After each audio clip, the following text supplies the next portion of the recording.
Are you concerned about the possibility of lead in your water? Michael Boleski, Director of Public Works and Water Resources, dispels some recent myths about East Brunswick's water. Welcome to This Week in East Brunswick. This week you'll learn about some water testing kits that have surfaced in the township. Jennifer Enton finds out how teens get jobs at summer camps. Dolly Vasta takes a rabies quiz given by veterinarian Dr. Brian Johnson on your pet doctor. And the Township Recreation Department wraps up its summer sports camps. All of these stories and much more, including this week's concert at the Gazebo and the show at the community beach, information about planting irises with Peggy Ballister Howells, and a movie review by some young library movie critics are coming up. But first, join Lenore Kulik next week for aerobic and stretching exercises on Look Great, Feel Great. Dance away the calories Monday morning at 10 and firm up from the floor Wednesday at 2:30 and 7. For preschoolers, Stories from the Library features books about magic Monday morning at 10:30 and Wednesday at 3. Tuesday night's programming includes a look at historic housing on Real Estate Quarterly at 7, You and Your Money at 7:30, and Exercise the Right Choice at 8. Judith Loveline tries out some step aerobics, tap dancing, and karate. Wednesday night at 7:30, Superintendent of Schools Dr. John Kopko presents the Year in Review on Spotlight on Education. And at 8 o'clock, Laura Ivan interviews athletes at East Brunswick High School on 18 growing up in East Brunswick. This Week in East Brunswick returns Thursday night at 7 and 8 o'clock. And at 7:30, Steve Sackman investigates new laser surgery with dermatologist Dr. Sandy Milgram.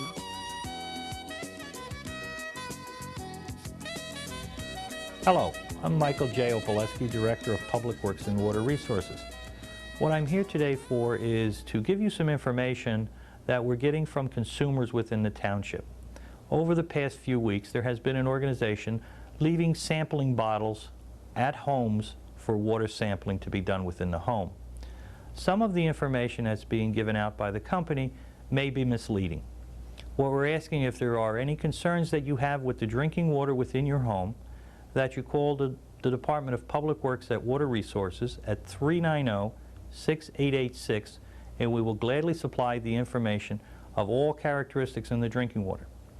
Just a general background.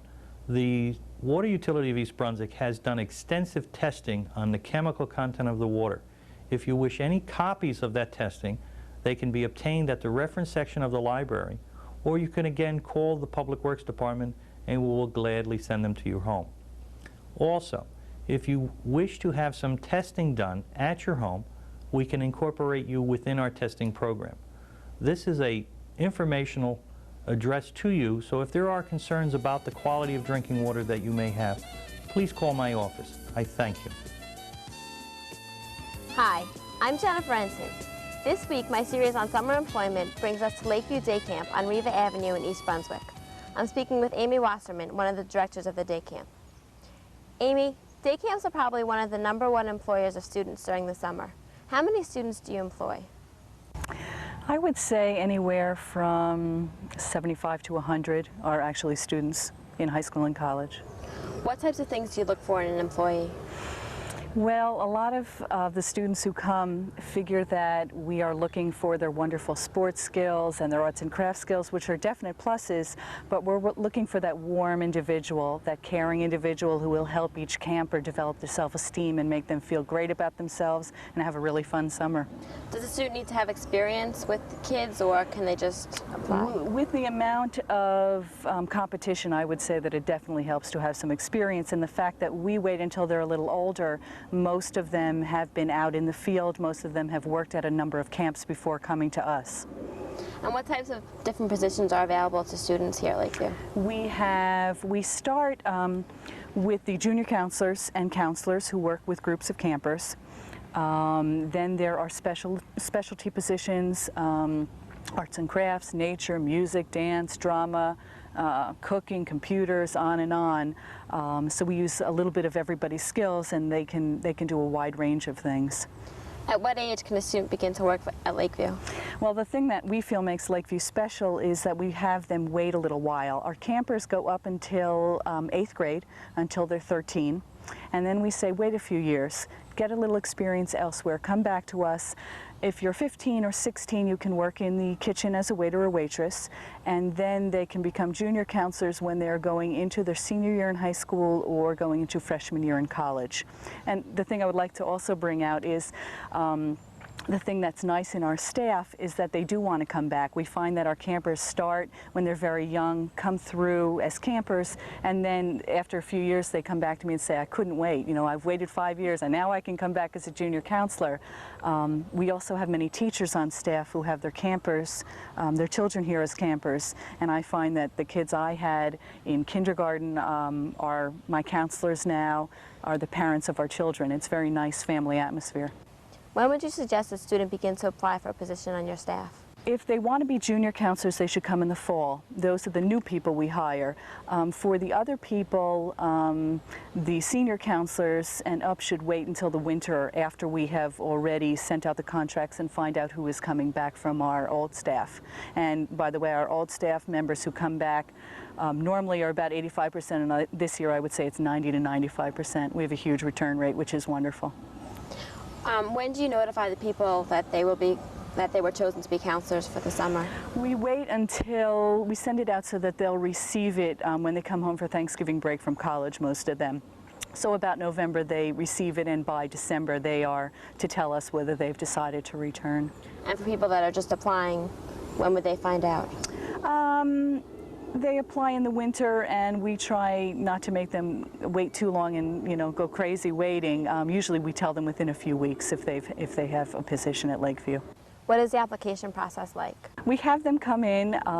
They all follow a similar process where they have to answer certain questions. They come in for an interview with me, and then they have to give references, and I check with each person that they've given as a reference, up to 3 people. And we ask them different types of questions that tell a lot about character, a lot about how they have handled all different situations, and a person will let us know how they can work with children and how well they'll do with them. Do you feel the recession has had an effect on the number of students that are applying for jobs this year? Definitely. We like the fact that they come back, and we pride ourselves in knowing that they come back because they love being part of our family, but we can't fool ourselves. We do know that a lot of people, more people are coming back this year because of the recession. We have people who are graduating from college who are back, and that's usually the time when they finally say, I've been here 5 or 6 years as a counselor, it's time to move on to something else. This year they're not finding those internships, and they have returned, which makes our staff that much stronger. Thank you very much. Thank you. Hi, my name is Mary Jo Phillips. And I'm Kristen Stuba. We're here to talk about the movie My Girl. It touched our lives, and I'm sure it will touch yours. The movie is about a girl named Veda, a tomboy at the age of 12. She lives with her father in a funeral parlor. Her mother died when she was very young. The movie goes on to tell about Veda and her best friend Thomas J. They shared many adventures and happy times together. The ending of the story was very unexpected. We're not going to tell you the rest of the story, so you're just going to have to rent it from the library. Hi, welcome to Blooming Acres on this another very sunny summer day. Now, today may not be the best day to be transplanting anything, but irises are tougher than most plants, and it's a good time of year to do it. Now, there's a number of philosophies about really the best time. Some references say it's right after they finish blooming. Other references say that it's 6 weeks after they finish blooming, and that allows new roots to develop. Now, it's about 6 weeks after they bloom, so now's a pretty good time. The third alternative is you can transplant them in September.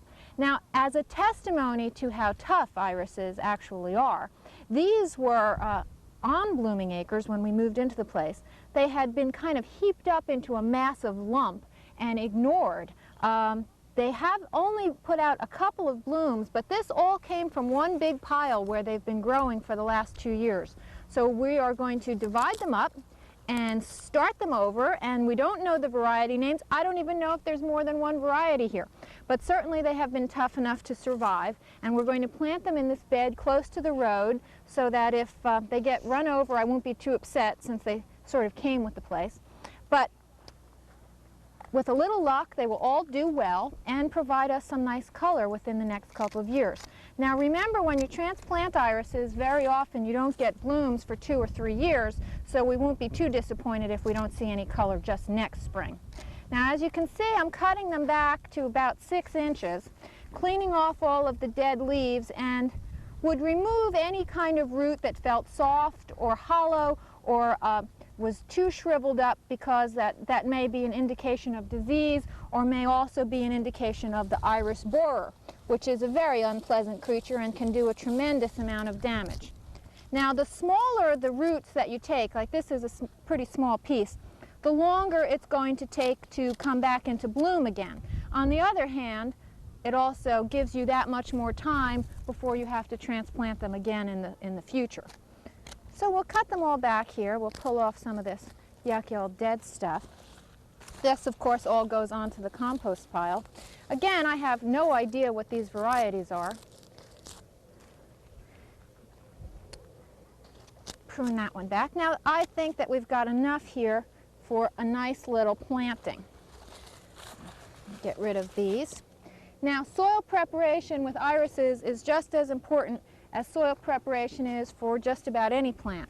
You can often make the difference in the plant survival by how much care you give the plant at the time of planting. Now, this particular spot has been prepared previously because we've been working on this bed for a while. We've added compost.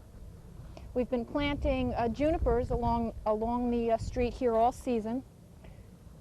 We're kind of taking a break on planting in the middle of the summer, but towards the end of August, we'll probably finish the bed. So you can see that this soil is already nice and loose. It has a nice organic matter content. But just to make sure we don't want to take any chances, we're going to add some good compost. This was generously left here by the previous residents of the barn. So this is excellent material. I would say this is probably a few years old. It was here when we moved in a year and a half ago, so it's at least that old. Work that up.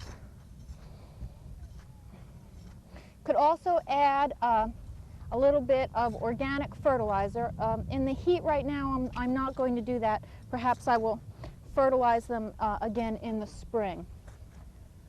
I'm a little concerned about adding chemical fertilizer when temperatures are in the 90s. Okay, so we've got this nicely prepared. Now the thing about irises is that they will continue to grow out this way. So if you make a circle and you plant this towards the center of the circle, they're all going to grow together, which is undesirable because they'll get very crowded very quickly. So what we're going to do is plant them in a circle, but with the growing part facing out. Okay, we want to try and preserve those roots. See how nice and healthy these young roots are. We want to dig down a little bit so that they don't get injured in the process. See, they shouldn't be too deep. The main part of the root should stay very close to the surface. Okay, that's one. This one's a double. I think I'm going to leave that like that. I'll put that right in the middle of the circle. As you can see, it'll be growing out in that direction. Now you can plant them only about 3 or 4 inches apart because remember, they'll be growing away from each other. We've got 2 more over here.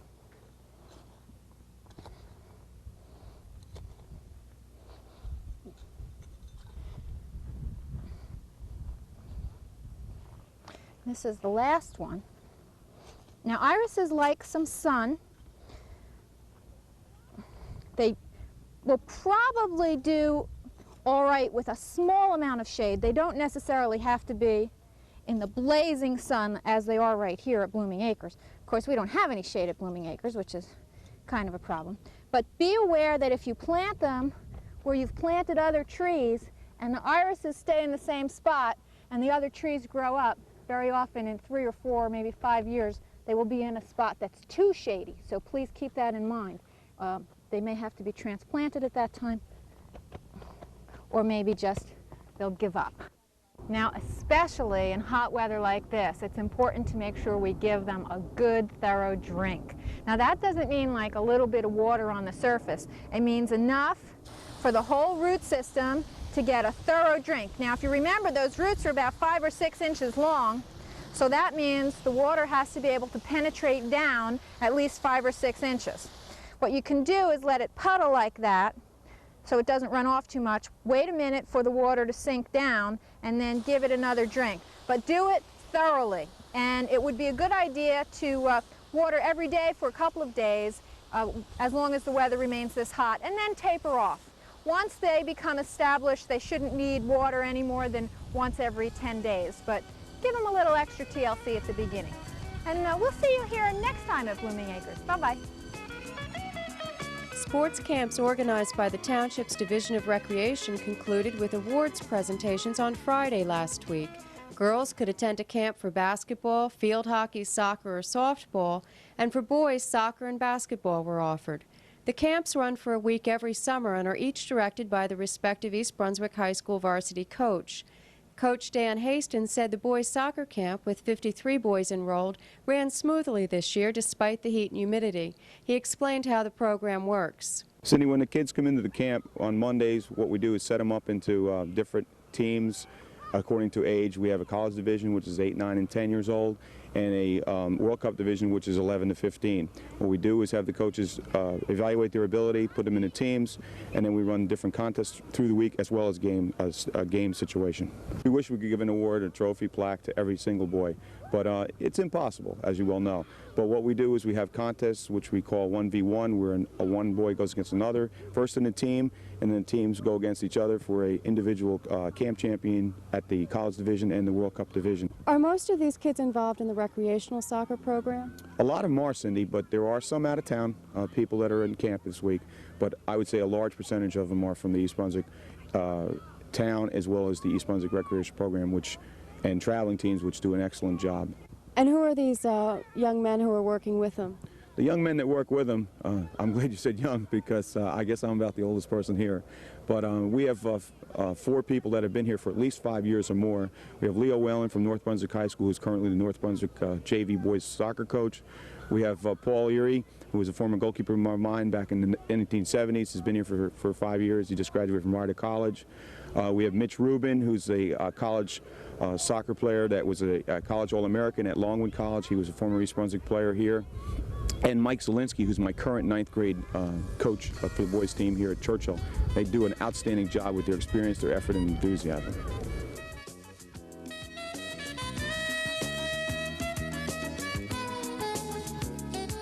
Hi, welcome back once again to your Pet Doctor. I'm Dolly Vasta, and my co-host is... I'm Dr. Brian Johnson from the Cranberry Veterinary Hospital in East Brunswick. And we're going to be talking today about a subject that really isn't funny, but we're going to try and treat it a little differently.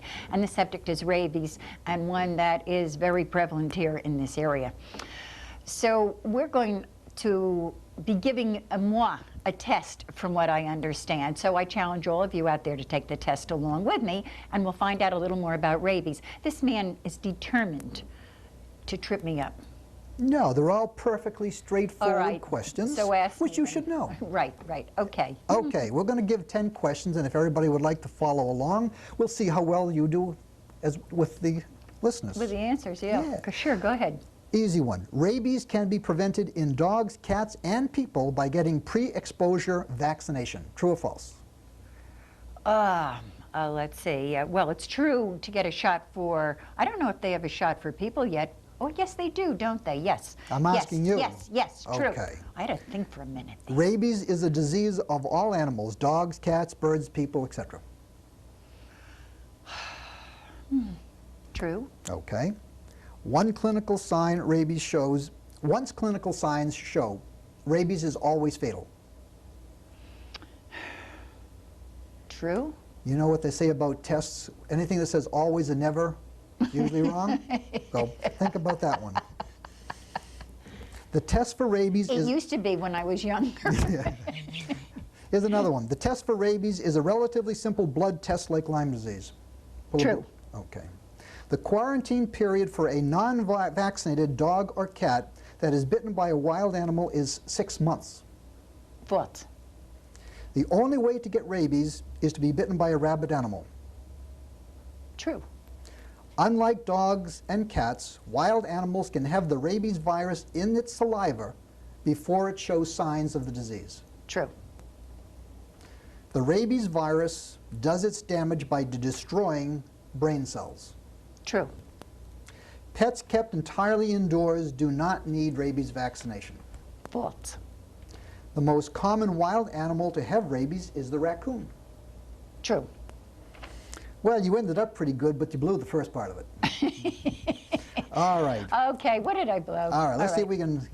Let's clean it up now. All right. Rabies can be prevented in dogs, cats, and people by getting pre-exposure vaccine. This is very true. I had my vaccines last year, and everyone in the hospital who is exposed. High-risk groups should be vaccinated for rabies. There is a human rabies virus that's vaccine very easy and does not cause a problem. All right, that one I got right. It took a little hesitation. All right, keep going. Rabies is a disease of all animals, dogs, cats, birds, and people. False. Oh. Only warm-blooded mammals. Does not go to birds, reptiles, or fish. Okay. So you don't have to worry about it in birds. Okay. Once clinical signs of rabies shows, it is always fatal. This is true. If you get the pre-exposure vaccine during the incubation period, you won't get the disease. But once it shows, whether it's dogs, cats, or people, you will die usually within 5 days. So that's a kind of a bad one. The test for rabies is a relatively simple blood test like Lyme disease. False. The only test for rabies is a sectioning of the brain, and the animal has to be destroyed. Okay, I just didn't want to admit that. Yeah, but that's true. That's why it's so important to be vaccinated. The quarantine period for a non-vaccinated dog or cat that is bitten by a wild animal is 6 months. True. With the new quarantine period and the new rabies epidemic, all the rules have changed. So that one's true. The only way to get rabies is to be bitten by a rabid animal. No, you can actually get the saliva into an open cut, and you can get it that way. That's why you have to handle it very carefully.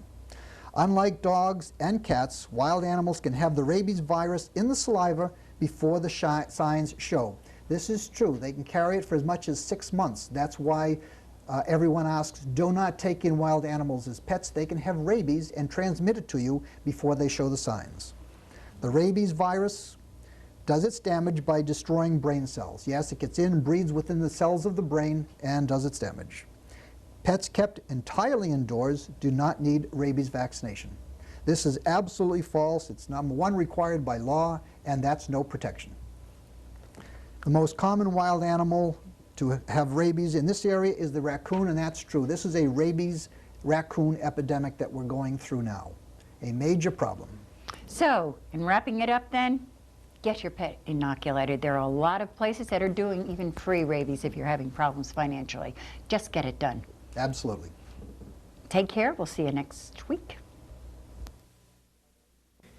The beautiful summer weather held out for a third week in a row, enabling Perception, a local jazz band, to perform before a large crowd in the summer concert series at the Municipal Complex Gazebo Monday evening.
This week's Wonderful Wednesday brought us back to the beach. Dan Crow delighted children with his comical and upbeat tunes. Tomatoes and zucchini and some peas. We have some cabbage and zucchini, some celery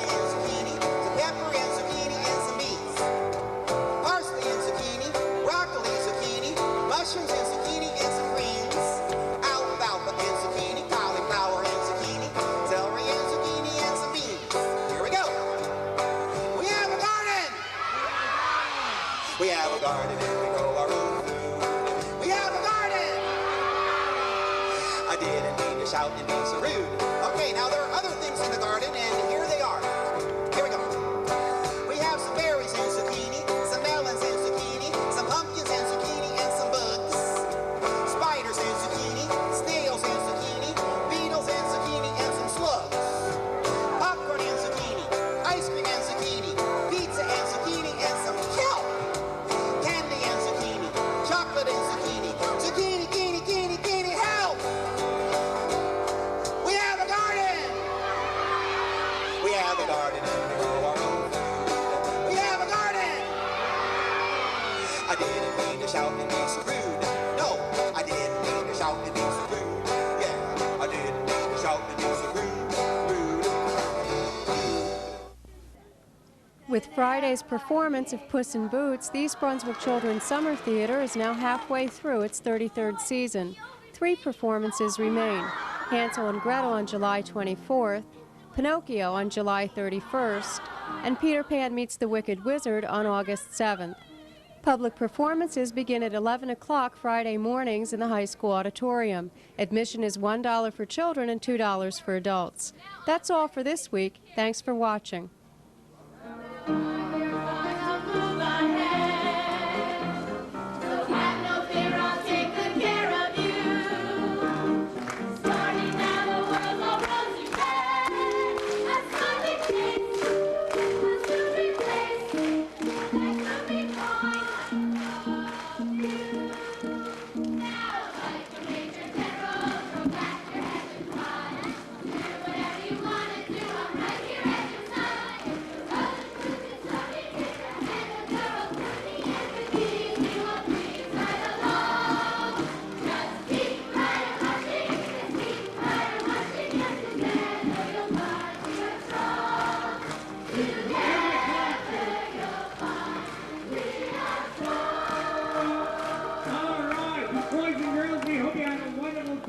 We'll see you next week. If you're not too scared to come, it's the story of Hansel and Gretel.